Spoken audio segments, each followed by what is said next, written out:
سب سے پہلے جب بھی پاکستانی خاص طور پر یہاں پر آتے ہیں، بنگلہ دیشی، یہ دو کنٹریز ایسے ہیں، انڈین موسٹلی ایسا کام کم کرتے ہیں، لیکن یہ دو کمیونٹی ہم نے دیکھی ہیں زیادہ یہاں پر پائی جاتی ہیں، جو کہ ایک سو کالڈ آزاد ویزا، کہ جی آپ آئیں جو مرضی کام کریں، یہ آپ کو کوئی پوچھنے والا نہیں، کوئی ٹینشن نہیں ہے، ویزا مل جاتا ہے، لوگ آتے ہیں یہاں پر۔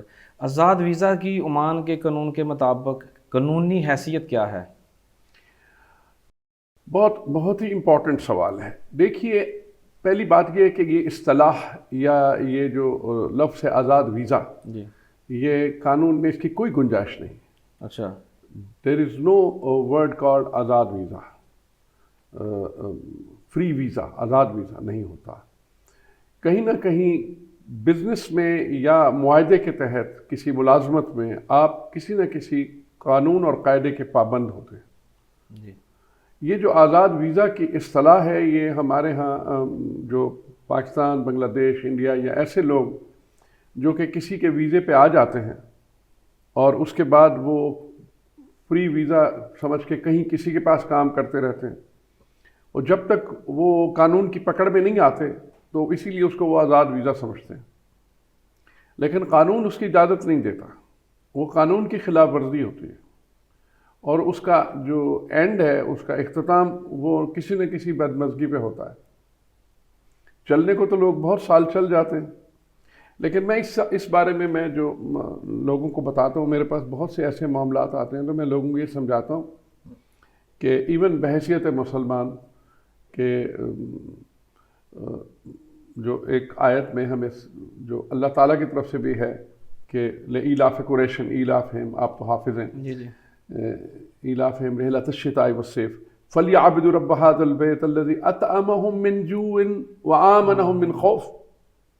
بھوک اور خوف جو ہے، یہ دو باتیں، ان سے اللہ کی پناہ مانگی گئی ہے۔ اللہ نے خود قرآن میں، یہ جو آزاد ویزا ہے، اس میں آپ خوف میں رہتے ہیں۔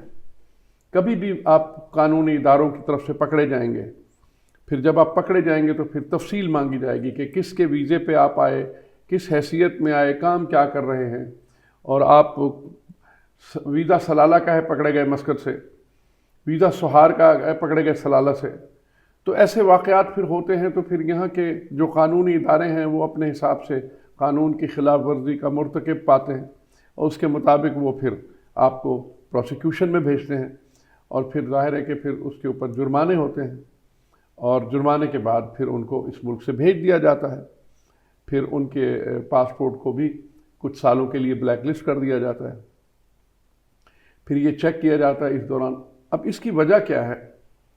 یہ کیوں اس طرح عمان کی گورنمنٹ پسند نہیں کرے گی یا قانون نہیں پسند کرتا کہ ایک آدمی جو آتا ہے، طریقہ کار یہ ہے کہ اس کے بعد اس کا ریزیڈنٹ پرمٹ لگتا ہے، جسے یہاں کی زبان میں اقامہ کہتے ہیں۔ جی جی۔ اقامت ایکچولی اردو میں بھی ہے کہ جہاں پہ آپ مقیم ہو جائیں، اقامت کا لفظ مقیم سے نکلا ہے، تو آپ یہاں کے مقیم ہو گئے۔ تو جب آپ یہاں کے مقیم ہو گئے تو یہاں کا قانون آپ پہ لاگو ہوگا، وہ مطبق ہوگا، آپ پہ طبق ہوگا، اس کی نافذ ہوگا۔ تو اس کے تحت آپ اس قانون کے مطابق تو پھر ان کے قانون کی خلاف ورزی کے مرتکب ہوں گے تو پھر تو قابل جزا ہے، تو وہ اس کی ممنوع ہے۔ صحیح ہے۔ اور پھر وہ جو لوگ پکڑے جاتے ہیں، پھر ابھی جو موجودہ صورتحال تو یہ ہے کہ ملازمت دینے والے کو بھی 1000 ریال فائن، اور اس کا جو سپانسر ہے جس نے اس کو ویزا دے رکھا ہے اور اس کو آزاد چھوڑ رکھا ہے، اس کو بھی 1000 کا فائن، اور کبھی کبھی اس آدمی کو بھی اوور سٹے کرنے کا بھی فائن ہوتا ہے۔ تو پھر جرمانے کافی بڑے ہوتے ہیں اور بڑی مشکلات میں لوگ پھنس جاتے ہیں، اور ظاہر ہے اس وقت تک جب وہ گرفتار ہو جاتے ہیں تو ان کو جیل میں رہنا پڑتا ہے۔ تو یہ ایک ناپسندیدہ عمل ہے ہر طرف سے۔ جی۔ حکومت عمان کبھی نہیں چاہے گی کہ ایسے لوگ ہوں جو قانون کی خلاف ورزی کریں، اور ہم تو یہی مشورہ دیں گے اپنی کمیونٹی کو کہ کافی لوگ میرے سامنے آئے ہیں اور بہت سخت تکلیف میں ہیں، اچھے بھلے معزز گھروں کے لوگ، اچھے گھروں کے لوگ۔ پاکستان میں ان کو صحیح بتایا نہیں جاتا کہ دیر از نو آزاد ویزا۔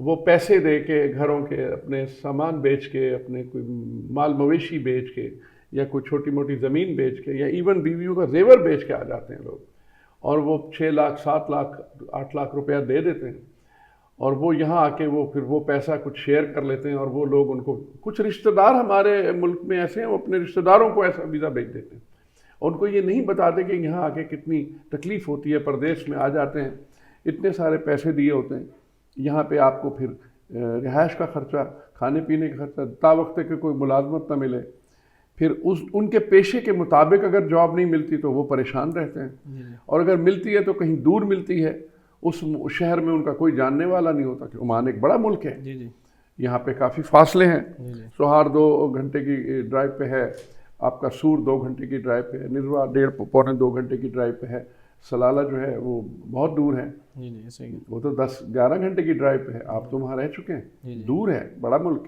تو اس لیے پھر یہ مسائل بہت زیادہ ہوتے ہیں۔